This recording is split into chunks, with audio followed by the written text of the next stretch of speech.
Morning students, कैसे हो आप लोग? अच्छे तो होंगे ही यार। मुझे पता है कि आप ये लॉकडाउन में कोई खास व्यस्तता तो होगी नहीं आप में क्या किसी में नहीं है यार। देख ही रहे हो कि मैं भी लॉकडाउन पड़ा पूरा मोटा हो गया हूँ, नज़र आया। खैर देख ही लोगे बाद में। तो जैसा कि मैंने आपको पहले वीडियो मैंने कहा था आपसे, मेरा जो फर्स्ट वीडियो मैंने अपलोड किया था यूट्यूब पे, मैंने कहा था कि बहुत जल्द मैं आप लोगों को ऑनलाइन क्लास दूंगा। तो सोच रहा हूँ आज से स्टार्ट कर दूं मैं। लेकिन एक बात है कि हमारे कोर्स में ग्रामर के भी पार्ट्स हैं, बुक्स भी हैं, लिटरेचर्स भी हैं। तो ग्रामर तो मैं आपको आसानी से इस पर पढ़ा सकता हूँ, बता सकता हूँ, 1 बाय 1 सब कुछ कर सकता हूँ, आपको समझा सकता हूँ, एग्जाम्पल्स भी दे सकता हूँ, आप उसका एक्सरसाइज भी कर सकते हैं, हर चीज़। बात आती है बुक्स की।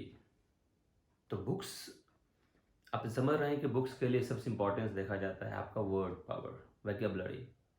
और जैसा कि आप जानते हैं, मैं क्लास में सब दिन से मेरा तरीका है पढ़ाने का, बताने का बुक्स की। पहले मैं हर चैप्टर का वर्ड्स देता हूँ, बच्चों से मैं रटवाता हूँ, याद करवाता हूँ, चाहे जैसे भी याद करें, प्यार से करे या पिटाई से करे, तो मैं करवाता हूँ। उसके बाद जब मैं चैप्टर पढ़ाता हूँ तो बच्चों को 1 बाय 1 वर्ड और सेंटेंस जो है उसको समझ में आता है, वो खुद से करने की काबिल हो पाता है।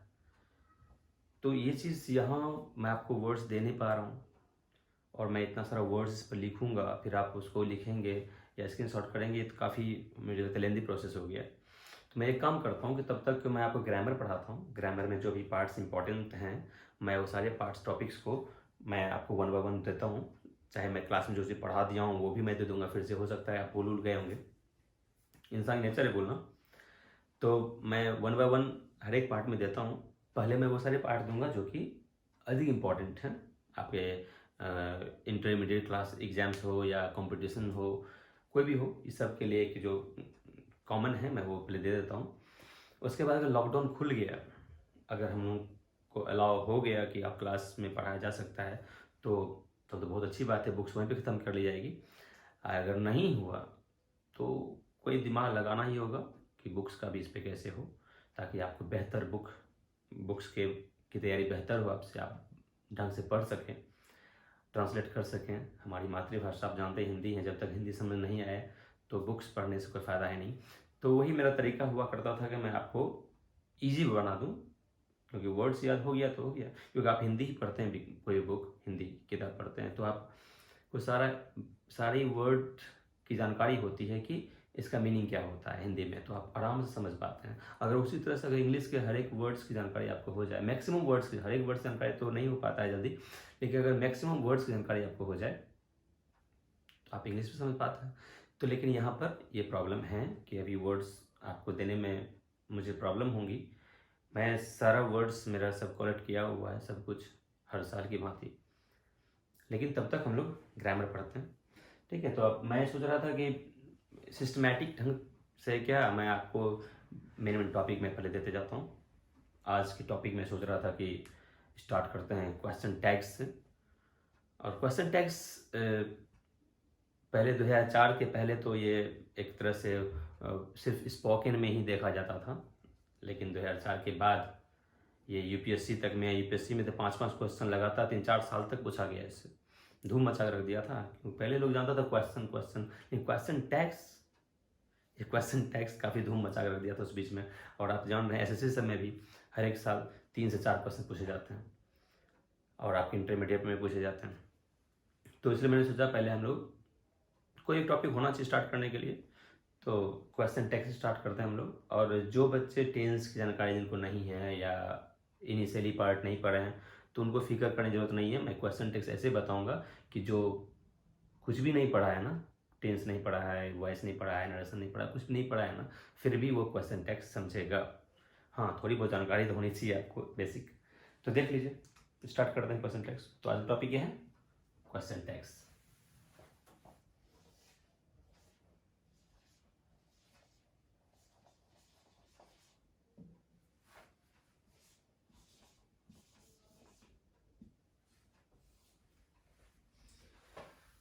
क्वेश्चन टैग्स क्या होता है ये?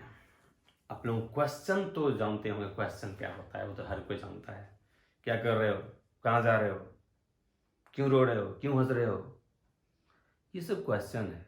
लेकिन क्वेश्चन टैग्स, ये टैग्स ये क्या है?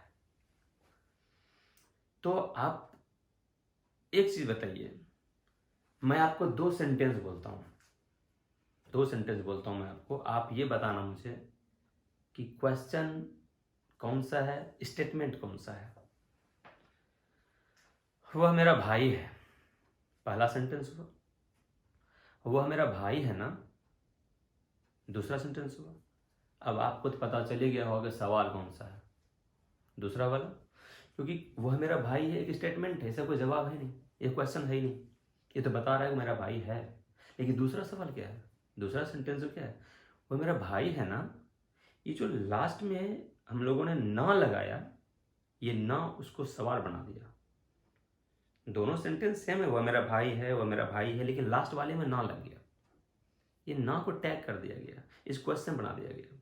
और आपको पता है क्वेश्चन टैग्स हम पढ़ते क्यों, किसे कहते हैं क्वेश्चन टैग्स, क्या होता है ये? तो क्वेश्चन टैग्स होता है कि जब हम लोगों को कोई चीज़ की जानकारी होती है लेकिन हम लोग उसमें कॉन्फिडेंट नहीं रहते हैं, तो सामने वाले से ये जानना चाहते हैं, उसका विचार जानना चाहते हैं कि वो क्या कहता है। जैसे मान लीजिए ना, आप कोई पार्टी में हैं, पार्टी में आप खड़े हैं या किसी बातें कर रहे हैं, तो वहीं एक लड़का आपको दिखा डांस वांस कर रहा है, आपको लग रहा है कि मैं उसको जान रहा हूँ, आपको लग रहा है कि मैं उसे जान रहा हूँ, लेकिन आपको डाउट है, पता नहीं ये वही है जो मैं सोच रहा हूँ या कोई और है।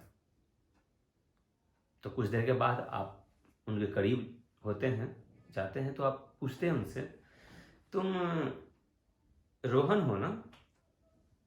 ये रोहन हो ना, ये पूछने का मतलब है कि मैं थोड़ा बहुत कॉन्फिडेंट हूं कि तुम रोहन हो, लेकिन तुम्हारा अप्रूवल भी चाहिए, अगर हो तो हाँ बोलो, नहीं तो भाई राम सलाम। तो वो कहता है कि हाँ हाँ मैं रोहन हूँ। तो ये जो क्वेश्चन टैग्स का यूज इन सभी सिचुएशन में किया जाता है, जब आपको लगे कि मैं जो सोच रहा हूँ वो सही है, लेकिन सामने वाला उसके ऊपर क्या उसका थाउट है, क्या डिडक्शन है, इस चीज़ की आपको ज़रूरत होती है, तो आप क्वेश्चन टैग्स यूज करते हैं। तो मैं इसका पहले डेफिनेशन लिखा देता हूँ।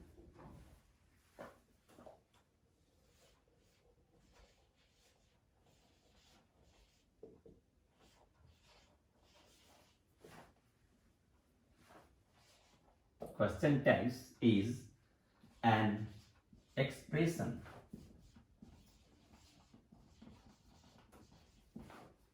which is used to ask deduction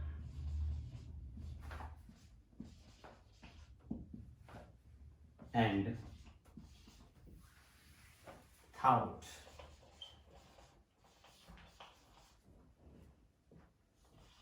of listeners.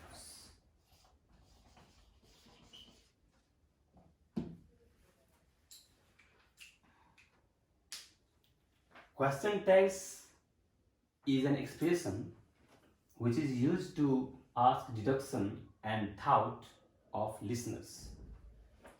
Question tags एक एक्सप्रेशन है, एक हाव भाव है, which is used, जिसका प्रयोग किया जाता है, to ask, पूछने के लिए, डिडक्शन, विचार, निष्कर्ष, and thought, सोच, of listeners, श्रोता का। मतलब क्वेश्चन टैग्स एक एक्सप्रेशन होता है जिसमें कि हम श्रोता का विचार सुनना चाहते हैं, उसका निष्कर्ष सुनना चाहते हैं कि आखिर वो कहना क्या चाह रहा है। तो आप इसे उतार लेंगे, इसके बाद मैं आपको बताऊंगा कि ये क्वेश्चन टैग्स होता कैसा है। ठीक है, मिटाऊं इसे।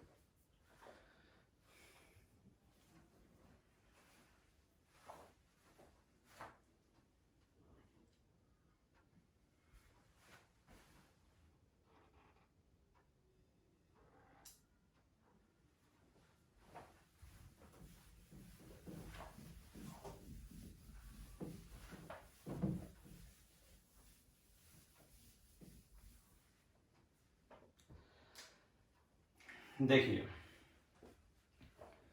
ये जो हम कहते हैं तुम राम हो ना, ये जो ना लगाते हैं, देख लीजिए, जैसे तुम राम हो ना, आप देख सकते हैं कि यहां से यहां तक जो है एक स्टेटमेंट है, और ये जो ना है यही इस स्टेटमेंट को क्वेश्चन में तब्दील कर रहा है। इसी ना को हम लोग क्वेश्चन टेक्स्ट कहते हैं। यही ना हमें क्वेश्चन टेक्स्ट बताता है। तो इस ना की अंग्रेजी, ना की इंग्लिश हेल्पिंग वर्ब की मदद से बनाया जाता है। अब क्यों, ऐसा क्यों? क्योंकि ये क्वेश्चन है, एक तरह से क्वेश्चन, ना क्वेश्चन कर रहा है। आप जानते हैं क्वेश्चन मतलब कौन सा सेंटेंस? Interrogative sentence. और इंटरोगेटिव सेंटेंस कैसे बनता है? उसमें हेल्पिंग वर्ब का यूज होता है ना, जरूरत पड़ जाता है ना, क्योंकि हेल्पिंग वर्ब प्लस सब्जेक्ट, इसी स्ट्रक्चर को ना हम लोग कहते हैं इंटरोगेटिव सेंटेंस। अब ये क्वेश्चन कर रहा है, तो जितना भी सेंटेंस ऐसा होगा जो क्वेश्चन करेगा, तो जाहिर सी बात है कि वो इंटरोगेटिव सेंटेंस होगा। और इंटरोगेटिव सेंटेंस का स्ट्रक्चर तो आपको पता है, उसका फॉर्मेशन पता है आपको। तो इसीलिए आपको क्वेश्चन टेक्स्ट बनाने के लिए, इस ना की अंग्रेजी देने के लिए आपको हेल्पिंग वर्ब की जरूरत पड़ जाती है। अब हेल्पिंग वर्ब कितने होते हैं टोटल? बताया था ना क्लास में, 24। You are right, 24 helping verbs होते हैं। उसमें से कोई भी अगर सेंटेंस में मौजूद है तो आप तो पहचान सकते हैं उसे आसानी से कि ये हेल्पिंग वर्ब है। पहचान सकते हैं सेंटेंस में अगर कहीं हेल्पिंग वर्ब होगा तो। बस वही है, जो सेंटेंस में आपको हेल्पिंग वर्ब दिखा उसी से क्वेश्चन टेक्स्ट बनेगा, क्योंकि वो जिस टेंस का होगा सेंटेंस, ये उसी टेंस का हेल्पिंग वर्ब होगा और उसी टेंस में सवाल भी करना होगा, है कि नहीं? तो जैसे मान लीजिए मैंने ये सेंटेंस लिखा है हिंदी में, तो पहले आप क्या करो, इतना की अंग्रेजी पहले बनाओ। तुम राम हो, क्या हो जाएगा? यू आर राम, ये होगा। यहाँ कॉमा है, मैंने कॉमा दे दी। अब देखिए, मैंने आपसे क्या कहा, ये तो तुम राम हो बना है। अब आपको इसकी अंग्रेजी लिखनी है, मतलब सवाल करना है। सवाल मतलब कौन सा सेंटेंस? Interrogative sentence. अब इंट्रोगेटिव सेंटेंस कैसे बनता है? पहले क्या आता है? Helping verb. तो हेल्पिंग वर्ब जो इसका होगा वही यहां आएगा। पहचान लीजिए ना, यहाँ पर 3 वर्ड लिखा हुआ है कि यू हो, एक आर है, एक राम है। तो इसमें हेल्पिंग वर्ब कौन सा है? अब इसलिए आर है, तो इस आर को उठा के यहां डाल दीजिए, डाल दिए। अब देखिए कि इस आर के साथ नॉट लगा है क्या? नहीं लगा है ना, तो यहां पर नॉट लगाइए कॉन्ट्रैक्टेड वे में। NOT अलग मत करना, कॉन्ट्रैक्टेड वे होता है, इसको सटाना होता है। तो आरंट हो गया। अब देखिए जो सब्जेक्ट है उस सब्जेक्ट वहां पर डाल दीजिए। अब आप पूछेंगे कि यहां पर नॉट क्यों लगाया गया? आपका सवाल ये हो सकता है कि यहां पर नॉट क्यों लगा, यहां तो नॉट था नहीं। तो मैं आपको बता दूं कि अगर आपका स्टेटमेंट पॉजिटिव होगा, अगर आपका स्टेटमेंट पॉजिटिव में होगा तो आपका क्वेश्चन टेक्स्ट जो है वो नेगेटिव में बनता है, और अगर आपका स्टेटमेंट नेगेटिव में होगा तो आपका क्वेश्चन टेक्स्ट पॉजिटिव में बनता है। इतना सा याद रखना, इधर पॉजिटिव तो उधर नेगेटिव, इधर नेगेटिव तो उधर पॉजिटिव। ऐसा क्यों? इसका भी कारण है। ऐसा क्यों होता है इसका भी कारण मैं पहले एक नेगेटिव वाला लेके दिखाता हूं आपको। इधर भी पॉजिटिव है ना, तो इधर नेगेटिव बना। अब मैं इधर नेगेटिव बनाता हूं। देखिए, जैसे मैं कहूंगा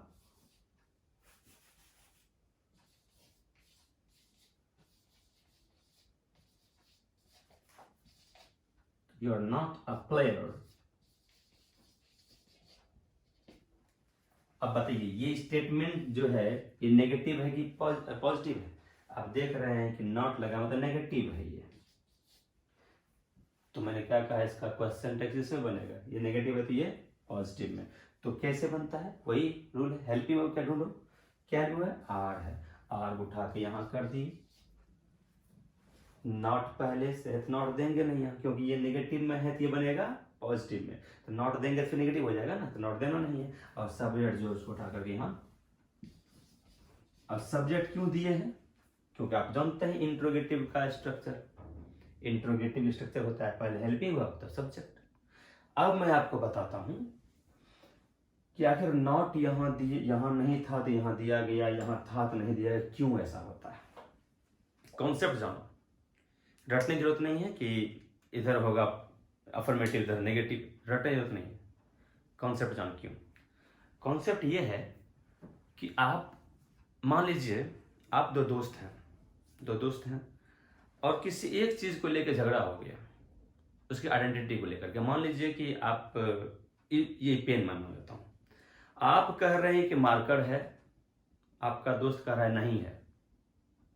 आप कह रहे हैं ये मार्कर है और आपका दोस्त कह रहा है मार्कर नहीं है, तो दोनों में झगड़ा हो गया। तो डिसीजन कैसे होगा, चलो तो तुमको दूसरे से पूछवा देते हैं, चलो तो।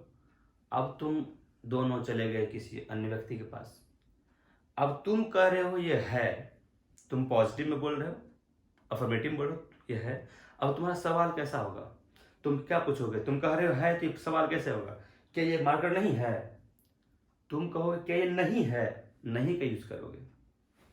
तुम कह रहे हो कि तुम राम हो, तो सवाल कैसे करोगे, तुम नहीं हो। अब जो कह रहा है कि ये मार्कर नहीं है, उसका सवाल कैसे होगा, कि ये मार्कर है, वो नहीं हटा देगा। मतलब जो ये कह रहा था कि है, उस सवाल में नहीं को जोड़ के पूछ रहा है क्या नहीं है। तो जो कह रहा था है, तुम राम हो कह रहा है हो, तो सवाल में जोड़ दिया नॉट, क्या नहीं हो। और जो कह रहा था नहीं हो राम तुम, या you are not a player, तुम प्लेयर नहीं हो, तो उसका सवाल कैसे बनेगा, क्या तुम हो। अब मान लो कोई कह रहा है तुम नहीं हो और सवाल कर तुम नहीं हो क्या, ऐसा थोड़ी है, तुम खुद कह रहा नहीं हो, तो सवाल कैसा हो, क्या तुम हो। तो यही कारण होता है कि आप अगर इधर पॉजिटिव में रहता है तो सवाल उसका नेगेटिव में बनता है।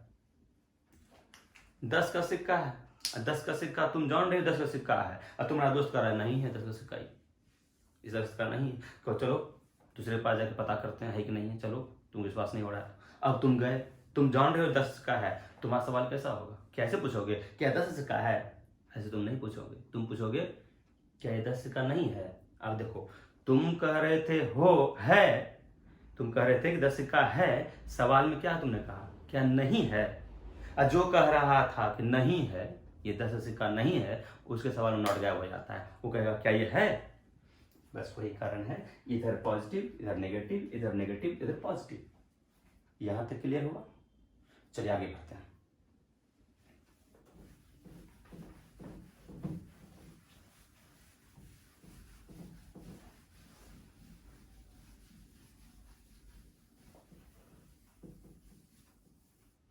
तो यहां तक तो आप लोगों ने जान लिया कि इधर पॉजिटिव इधर नेगेटिव, इधर नेगेटिव इधर पॉजिटिव।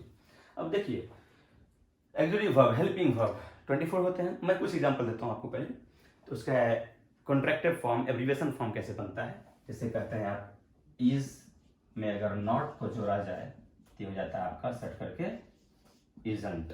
क्या कैसे किए, इज का इज लिख दिए, in not N O T है तो नॉट को अलग नहीं करके एन ओ के बदले में एपस्ट्रॉफी टी, सब वही करेंगे। मान लीजिए आर लिखा हुआ, आर प्लस नॉट, क्या पहले आर लिख देना है, आर लिख दिए। अब नॉट को ओ के बदले एपस्ट्रॉफी आना है, बाकी सब आएगा, एन का एन आया, ओ के बदले में एपस्ट्रॉफी आया, टी आ गया, आरंट। उसी तरह से has plus not, hasn't, was plus not, wasn't, and so on. इस तरह से होता है। इसमें कुछ अपवाद है। अपवाद क्या है, 3 अपवाद रखे गए हैं इसमें। एक्सेप्शन जिसे कहते हैं हम लोग, एक्सेप्शन में आता है एम प्लस नॉट को एमंट मत करना, ये आरंट होता है। एम प्लस नॉट भी आरंट होता है। एक्सेप्शन, इसका वजह मत पूछना, क्योंकि अपवाद उसी चीज को कहते हैं जो नियम को नहीं मानता है। जब नियम ही नहीं है तो क्या सवाल इसमें। विल प्लस नॉट को वांट कहते हैं, विलंट नहीं। और शैल प्लस नॉट को शांत कहते हैं, शैलेंट नहीं। बस ये तीन आपका एक्सेप्शन में आता है, अपवाद में आता है। Is that clear? अब देखिए,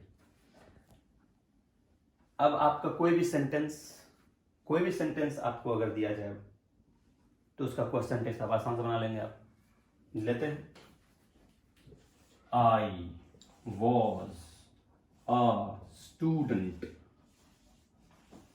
आई वॉज अ स्टूडेंट। बनाओ, तुम ही बनाओ, कैसे बनेगा, क्या रूल है। इंट्रोगेटिव कैसे बनता है, इंट्रोगेटिव बनाना है ना, तो इंट्रोगेटिव बनाना। ये सेंटेंस आपका कैसा है, पॉजिटिव है कि नेगेटिव है? पॉजिटिव है, पॉजिटिव सेंटेंस है। क्वेश्चन टेक्स्ट कैसा बनेगा, नेगेटिव। तो क्वेश्चन टेक्स्ट मतलब आप इतना जान लीजिए कि क्वेश्चन होता है, इंट्रोगेटिव बनाना है। तो कैसे बनता है, पहले क्या आता है, subject helping verb, helping verb. तो वॉज कर दी, पॉजिटिव है ना, इधर क्या बनेगा, नेगेटिव। वॉज में नॉट जुड़ गया, सब्जेक्ट क्या है, इज दैट क्लियर? अब देखिए, मैं एक्सेप्शन में लेता हूं, आई एम रोहन। अब इसका क्वेश्चन टेक्स्ट बनाना है। अब आप देखिए, ये सेंटेंस कैसा है, तो पॉजिटिव है। कैसा बनेगा, नेगेटिव बनेगा। कैसे बनता है, तो पहले हेल्पिंग में जाता है। अब आपको पता है कि हेल्पिंग वर्ब एम है, इधर जाने की बात हो रही है। ये पॉजिटिव है तो ये बनेगा नेगेटिव, मतलब नॉट आएगा। तो आपको पता है कि एम में अब नॉट आने वाला है। तो एम में जब नॉट आता है तो एमंट बनता नहीं है। देखिए, एम में जब नॉट आता है तो क्या होता है, आरंट। इसको करेंगे आरंट, और उसके बाद सब्जेक्ट क्या है, उसी तरह सब कर लेंगे। देते हैं और विल, देखिए, ही विल प्ले।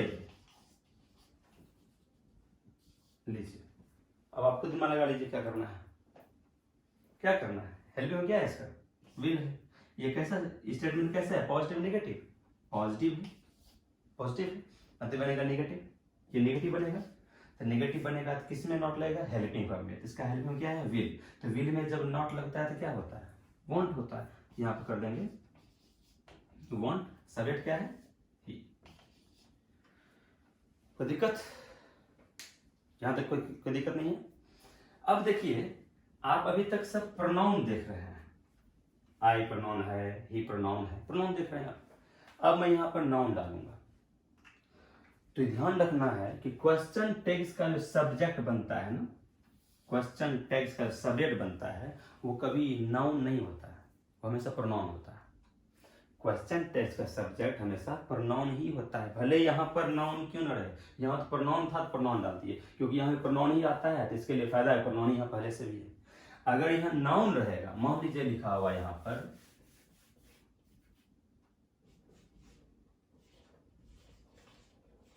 लीजिए, Radha was a student, Radha was a student लिखा है। अब बताइए यहाँ पर क्या नाउन आ गया। ये मत करना कि हाँ हेल्पिंग वॉज है तो वॉज किए, नॉट नहीं, इधर पॉजिटिव है तो इधर नेगेटिव हो गया, नॉट लग जाएगा। यहाँ तक ठीक, यहाँ तक ठीक है कि हेल्पिंग वर्ब यहाँ गया, नॉट नहीं है तो नॉट भी आ गया। लेकिन अब यहाँ पर राधा का राधा नहीं लिखना है, इसका प्रोनाउन लिखना है। क्योंकि मैंने क्या कहा आपको, इधर हमेशा प्रोनाउन आता है। अगर लड़की का बोध कर रहा होगा, महिला का बोध कर रहा होगा, फीमेल का बोध कर रहा होगा, तो यहाँ पर सी आएगा। मेल का बोध कर रहा होगा, पुरुष का बोध कर रहा होगा तो ही होगा। तो बताओ, तो रधिया क्या है, सी होगा ना। Good, clear.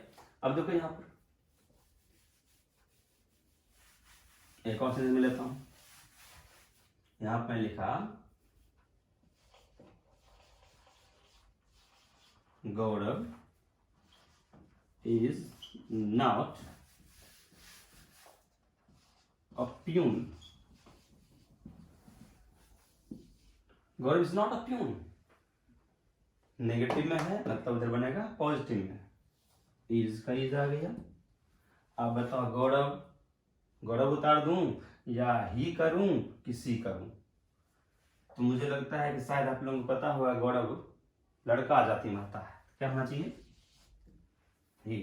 तो लड़की का नाम देखिए गौरव क्या है ना? हाँ, clear.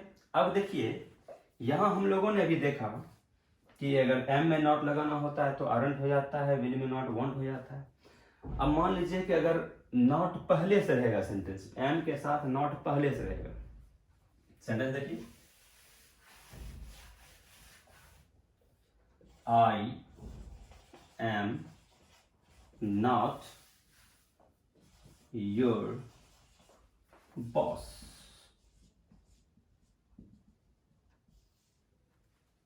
Please have a look this sentence. आप ये जानते हैं कि जब क्वेश्चन टेक्स्ट में यहां पर जब एम में नॉट जोड़ना हो तो आरंट में बदल जाता है, लेकिन यहाँ पर पहले से नॉट दिया हुआ है तो नॉट तो वहां जाएगा नहीं। तो आप सोच रहे होंगे कि तब आर होगा खाली, नहीं, ऐसा नहीं है। अगर एम में जब नॉट जोड़ना हो तभी वो आर में बदलता है, अगर नॉट नहीं जोड़ना हो तो जो है वही जाएगा, यहाँ पर एम का एम ही आएगा, अब आर नहीं होगा। नॉट तो पहले से भाई, क्योंकि ये नेगेटिव सेंटेंस आ गया है स्टेटमेंट, ये तो ये बनेगा अफर्मेटिव, पॉजिटिव में बनेगा ये, तो पॉजिटिव में तो नॉट जोड़ना नहीं है, तो जब एम में नॉट नहीं जोड़ना हो तो एम के एम जाएगा, उसके बाद सब्जेक्ट आएगा। ठीक है, उसी तरह से सब में, विल में भी, शैल में भी, सब में वही होगा उस तरह से। क्लियर? मैं एक और देख लेता हूं, देखिए जैसे Richa will not come today। चलिए देखिए, Richa will not come today। अब यहां पर आप देख रहे हैं हेल्पिंग वर्ब क्या है? will है, नॉट भी लगा हुआ है, मतलब ये स्टेटमेंट कैसा है? वह नेगेटिव। वो कैसा बनेगा? पॉजिटिव। तो पॉजिटिव मतलब नॉट नहीं देना है, नॉट देना ही नहीं है, तो बचा क्या? विल, तो विल का विल देंगे यहां। उसके बाद रीचा के लिए ही किसी सी। क्लियर? यहां तक आपको समझ आ गया मुझे लगता है। आगे देखिए,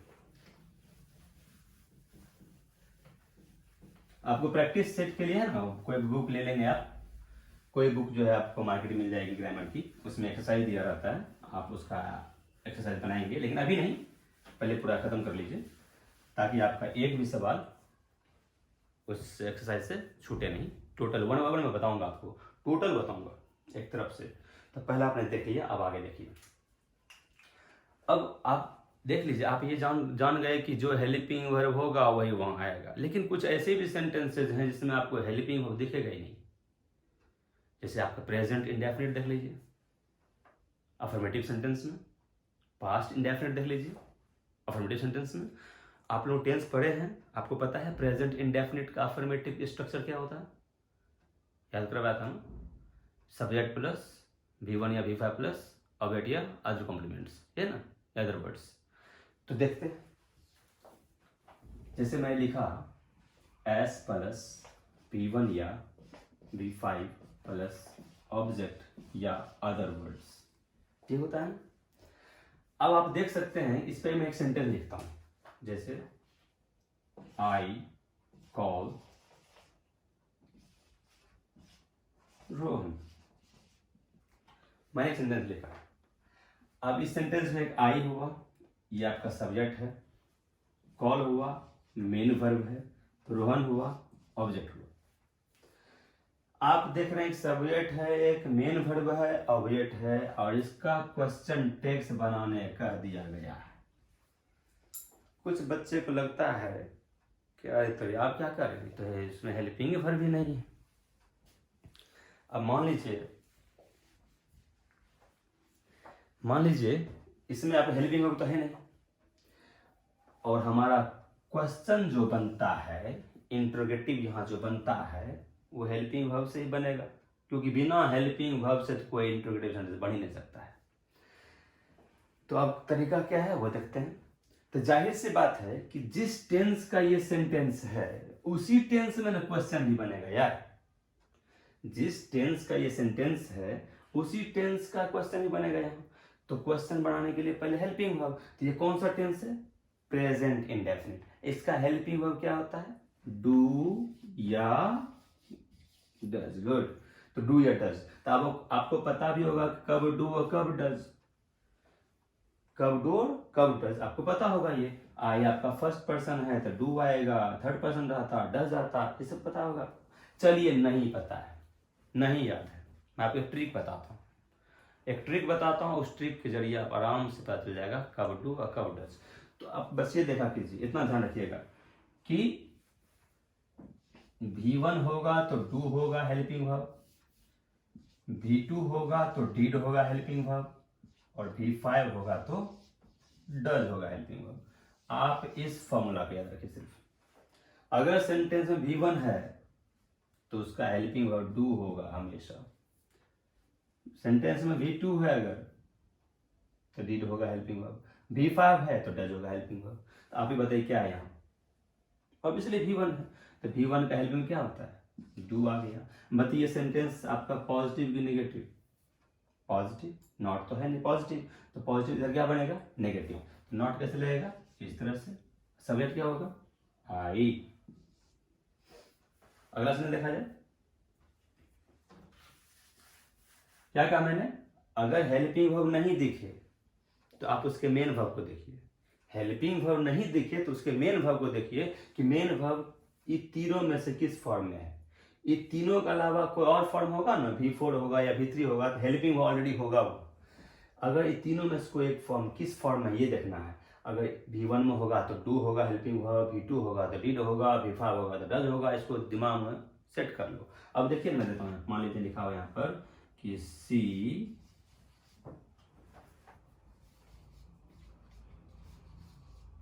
invites me to tea. She invites me to tea. अब आप फिर देख सकते हैं कि इसमें फिर आपको हेल्पिंग वर्ब नहीं दिख रहा है। तो मैंने क्या कहा? अगर हेल्पिंग वर्ब नहीं दिखे तो उसके मेन वर्ब को देखते हैं जो सब्जेक्ट के जस्ट बाद रहता है। सब्जेक्ट के जस्ट बाद रहता है, तो बस उसको पहचान लिया जाए कि तीनों में से किस रूप में है ये। V1 होता तो एस नहीं लगा रहता, मतलब ये V5 है, तो आप जानते हैं V5 में एस लगा रहता है। तो ये V5 है तो V5 का हेल्पिंग वर्ब डज आ गया, डज। ये सेंटेंस पॉजिटिव है कि नेगेटिव है? पॉजिटिव, तो वहां क्या होगा? नेगेटिव, तो नॉट लगाना होगा।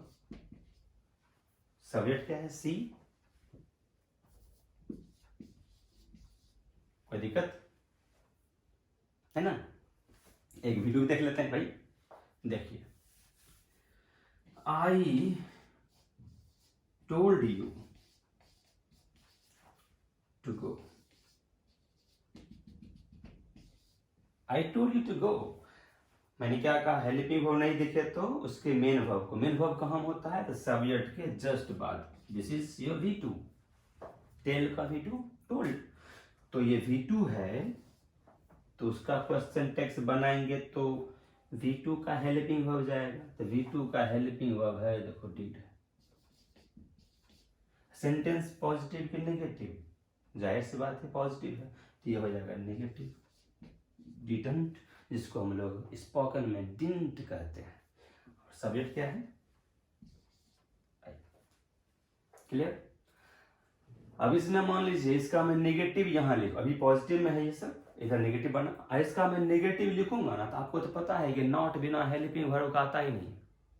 नॉट कभी भी बिना हेल्पिंग वर्ब का नहीं आता है। जैसे मैं नॉट लगाऊंगा तो पहले हेल्पिंग आएगा ही। अब नॉट लगेगा तो हेल्पिंग वर्ब आ ही जाएगा, तो फिर खोजने की जरूरत ही नहीं है, आगे में दिखेगा हेल्पिंग वर्ब। मान इसका नेगेटिव मैं करता हूँ, आई कॉल रोहन। इसका नेगेटिव क्या होगा? I do not call Rohan. I do not call Rohan. अब आप देख लीजिए पहले से डू लग रहा है।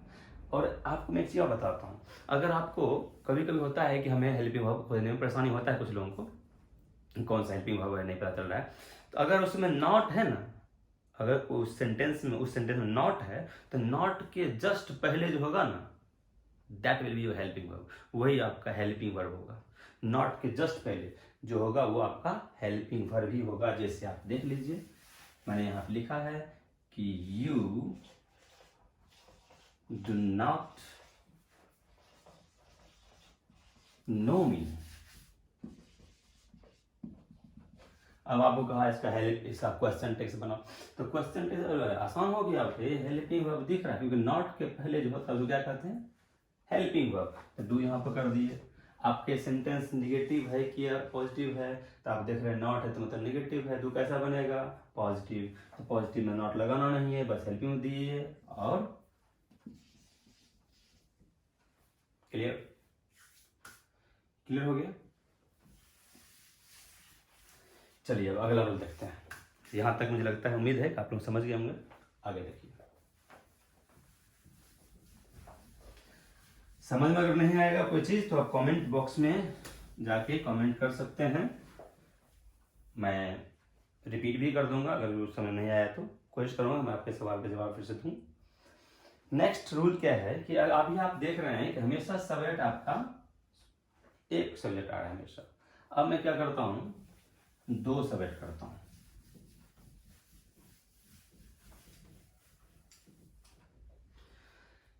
दो सब्जेक्ट, जैसे आप कहिएगा Alok and Aditi,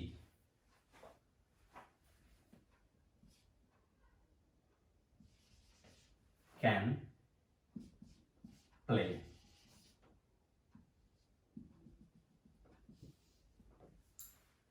Alok and Aditi can play.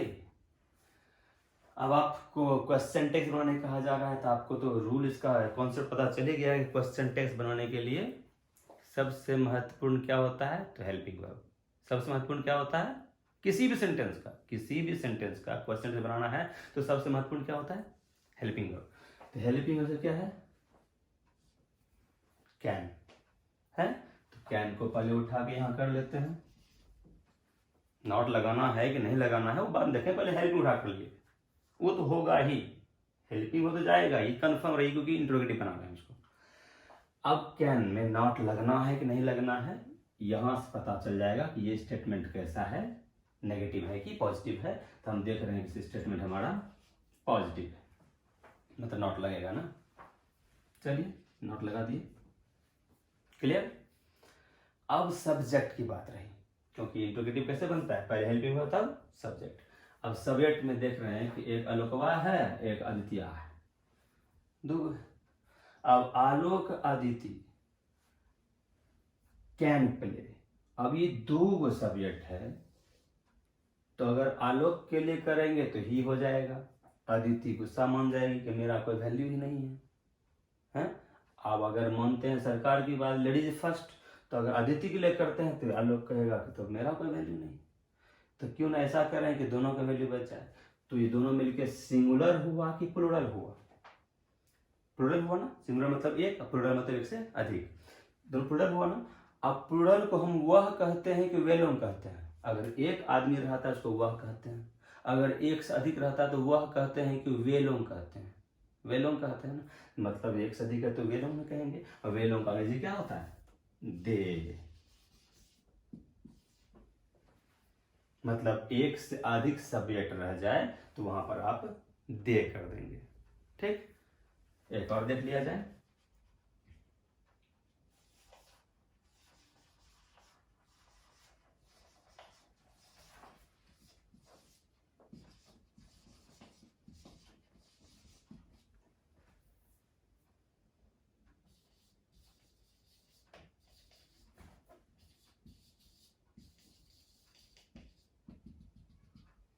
कितना भी बड़ा सेंटेंस क्यों ना हो उससे कोई मतलब नहीं है, हमें देखना होगा बस हेल्पिंग वर्ब कितना बड़ा, उससे मुझे क्या मतलब है, मुझे क्वेश्चन टेक्स्ट बनाना है। अब क्वेश्चन टेक्स्ट में दो ही चीज चाहिए, हेल्पिंग वर्ब, सब्जेक्ट।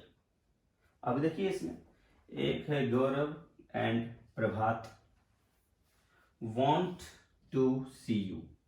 अब यहां पर फिर दिक्कत हुआ, लगता है हेल्पिंग वर्ब नहीं है क्या, देखिए तो हेल्पिंग वर्ब है क्या, नहीं दिख रहा है, तो मैंने आपको क्या बताया था, अगर हेल्पिंग वर्ब नहीं हो तो मेन वर्ब। तो आपको पता ही है कि मेन वर्ब जो है V1 रहता है तो डू, V2 रहता है तो डिड, और V5 रहता है तो डज। बताया था ना मित्रों। हेल्पिंग वर्ब जब ना हो तब ये काम करते हैं। तो हेल्पिंग वर्ब नहीं दिख रहा है तो मेन वर्ब देखेंगे। तो मेन वर्ब मैंने क्या कहा, सब्जेक्ट के जस्ट बाद। तो गौरव एंड प्रभात दोनों सब्जेक्ट हुआ है, तो जस्ट बाद क्या है, वांट। तो वांट क्या है आपका, V1 है कि V2 है कि V5 है, तो जाहिर सी बात ये हमारा V1 है। तो V1 का हेल्पिंग क्या होता है, तो डू होता है। तो डू यहाँ पे कर दिए। अब आप देख सकते हैं कि ये सेंटेंस आपका पॉजिटिव है कि नेगेटिव है, तो देखना कहीं नॉट नहीं लगाया मतलब पॉजिटिव है, तो इसको बनाएंगे नेगेटिव। नेगेटिव कैसे बनेगा, नॉट ऐसे करके। उसके बाद सब्जेक्ट, आपको पता है मैंने तो क्या बताया इसमें कि एक से अधिक लोग रहता है तो दे, क्योंकि एक गौरव हुआ एक प्रभात हुआ तो वे लोग हो गया, ये दू हुआ मतलब वे लोग हो गया, तो वे लोग के लिए क्या होता है, दे। वह अगर अकेला रहता गौरव तो वह का ही हो जाता, या अगर रहता प्रभात तो ही हो जाता, दोनों है तो दोनों होगा तो दे। क्लियर। चलिए अब आगे बढ़े।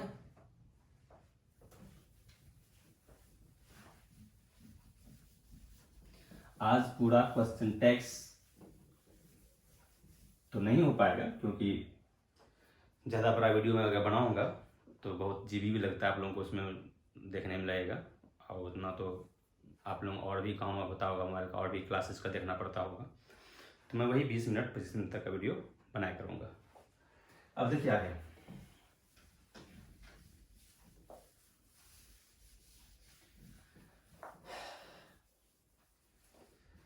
तो आपने क्या देखा अभी तक में कि अगर एक से अधिक सब्जेक्ट रहता है तो उसके लिए हम लोग दे का यूज करते हैं। लेकिन यहाँ पर सवाल ये आता है कि अगर एक से अधिक सब्जेक्ट रहेगा और वो भी पर्सन में, एक से अधिक प्रकार के पर्सन उसमें आ जाएगा, तब उसका सब्जेक्ट क्या बनेगा।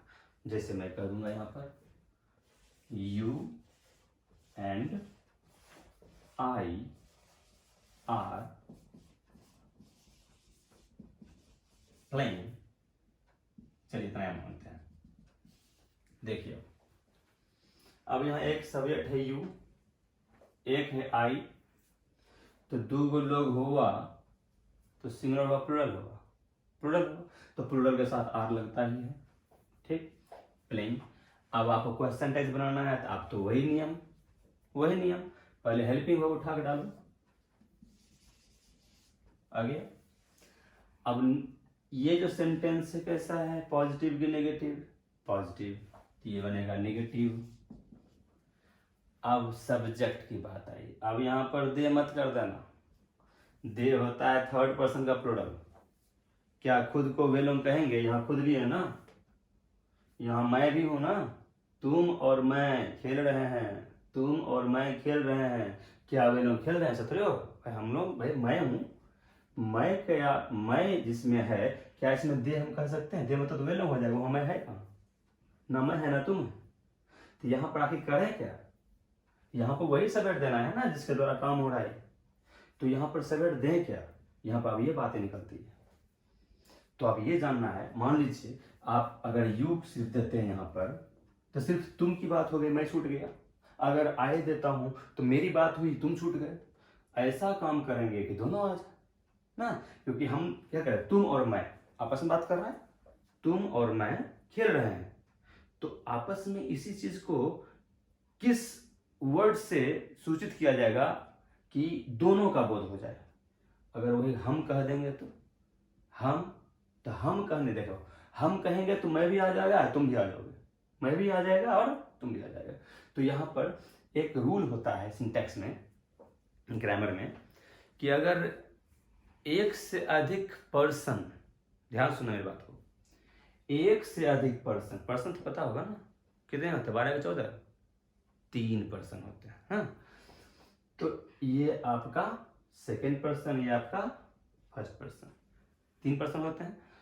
एक से अधिक पर्सन अगर किसी सेंटेंस में आ जाए सब्जेक्ट के रूप में, अभी तो दो होती हैं, तीनों दे सकते हैं।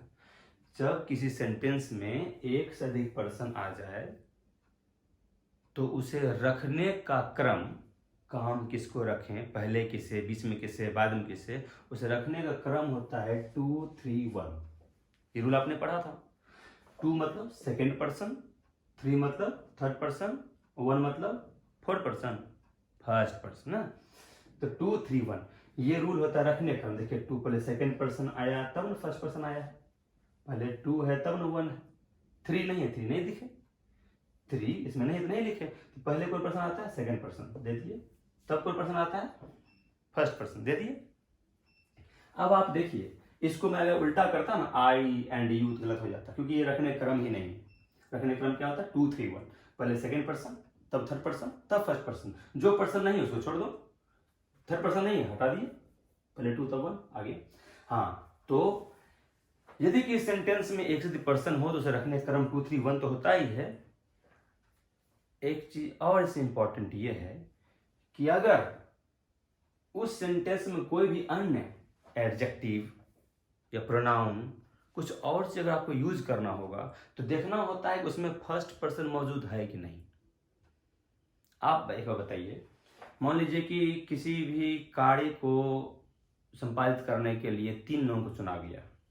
एक मुख्य है, मेन, पहला आदमी मुख्य होता है, उससे थोड़ा सा नीचे होगा सेकंड दूसरा आदमी, और उसके बाद होगा तीसरा आदमी। 3 आदमी चुना गया।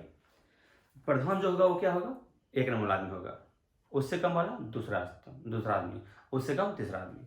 अब ये बताइए कोई भी काम स्टार्ट होगा तो लोग पहले किसको खोजेगा, पहला कौन है, पहला खोजेगा। सबसे अधिक वैल्यू किसकी, तीनों में से अधिक वैल्यू किसकी, पहले की। तो इसीलिए अगर आपको यहाँ पर कोई डालना है, कौन सा डालें, तो आपको ये देखना पड़ता है कि इसमें पहला है कि नहीं है। अगर पहला है तो पहला अधिकार इसी का है यहाँ ना। अगर फर्स्ट पर्सन है, आई कौन सा पर्सन, फर्स्ट पर्सन है, अगर फर्स्ट पर्सन इसमें मौजूद है तो फर्स्ट पर्सन का ही अधिकार होता है यहाँ आने का। अगर मान लीजिए फर्स्ट पर्सन नहीं रहता, सेकंड और थर्ड रहता, अब मान लीजिए आप तब बताइए अगर पहला व्यक्ति नहीं है तब किसको वैल्यू देंगे, दूसरे को, तब सेकंड पर्सन जाता, थर्ड नहीं जाता। अगर पहला दूसरा दोनों गायब हो गया तब इसको वैल्यू मिलेगा तीसरा, जाहिर सी बात है। तो अभी पहला अगर है तो पहले को ही वैल्यू दिया जाएगा यहाँ आने का। लेकिन ध्यान मत ये मत कर देना कि आई को उठा के यहाँ डाल दिए फट से, ऐसा मत कर देना। रूल क्या कहता है अब वो ध्यान सुनो।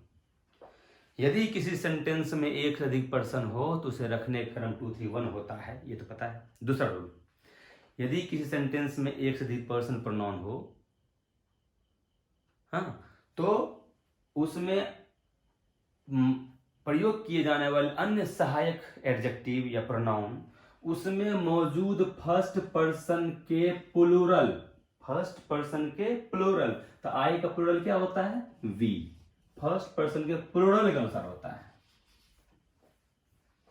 इतना ध्यान रखना है कि अगर किसी सेंटेंस में एक से अधिक पर्सन आ गया तो पहले ये देखना है कि फर्स्ट पर्सन उसमें है भी। अगर फर्स्ट पर्सन है तो उसका प्लूरल यहां आएगा, अगर फर्स्ट नहीं है तो सेकंड का प्लूरल यहां आएगा, अगर फर्स्ट सेकंड दोनों नहीं है तो थर्ड का प्लूरल। जैसे मैंने कुछ देर पहले आपको दिया था क्या, गौरव एंड प्रभात, गौरव एंड प्रभात दिया था अभी। तो गौरव एंड प्रभात में ना तो आई था ना यू था, मतलब ना तो फर्स्ट पर्सन था ना ही सेकंड पर्सन था, सिर्फ क्या था, थर्ड पर्सन था। तो एक से सिर्फ थर्ड पर्सन था, तो जाहिर सी बात है थर्ड पर्सन प्लूरल जाएगा। तो अगर ये ध्यान रखना है, यदि किसी सेंटेंस में एक से अधिक पर्सन हो तो फर्स्ट पर्सन के मुताबिक मतलब फर्स्ट पर्सन का प्लूरल ही यहां जाएगा, ठीक है। अगर फर्स्ट नहीं है तो सेकंड। एक और देखा जाए, जैसे मैं कहूंगा you and he are coming, देख लिए, you and he are coming. अब यहां पर देखिए ये कौन सा पर्सन है, सेकंड, ये कौन सा पर्सन है, थर्ड। फर्स्ट पर्सन है क्या, नहीं है, तो मतलब फर्स्ट पहला व्यक्ति न है तो वैल्यू किसको मिलेगा, दूसरा को कि तीसरा, दूसरा को। तो इसका प्लूरल यहां जाएगा, इसका प्लूरल जाएगा, तो यू का प्लूरल यू ही होता है, यू का प्लूरल तो यू ही होता है। तो आप क्वेश्चन टेक्स्ट बनाने का नियम तो आपको पता है, पहले क्या आएगा, हेल्पिंग वर्ब। क्या हेल्पिंग वर्ब है, आर है, तो आर आ गया। नॉट है क्या, नहीं है, तो नॉट भी आ गया, ठीक। अब सब्जेक्ट क्या जाएगा, सेकंड है और थर्ड है, किसका वैल्यू अधिक, सेकंड का थर्ड का, तो सेकंड का। सेकंड प्लूरल क्या होता है, यू, यू का यू ही होता है, यू उतार दिए। कोई दिक्कत भाई? मुझे लगता है कि आज क्लास बहुत हो गई, बाकी हम लोग कल का वीडियो में देख लेंगे। ओके गाइस, आप लोग इस चीज़ को क्या कीजिए, कोई बुक आपको ग्रामर की आपके पास होंगी, आप उसमें प्रैक्टिस करिए। अभी बहुत कुछ बाकी है, अगर अभी नहीं बनेगा कुछ सवाल तो आप घबराइएगा नहीं, क्योंकि अभी ख़त्म नहीं हुआ ये, अभी बहुत कुछ बाकी है, बहुत सारे रूल्स बाकी है। वो सारा रूल्स मैं आपको बताऊंगा। पहले सारा क्वेश्चन टेक्स्ट में एक एक रूल्स बताऊंगा, ताकि आपके एक्सरसाइज से एक भी सवाल आपको ऐसा ना दिखे जो आपसे नहीं बन रहा हो। ठीक है भाई, ओके, सी यू टुमारो।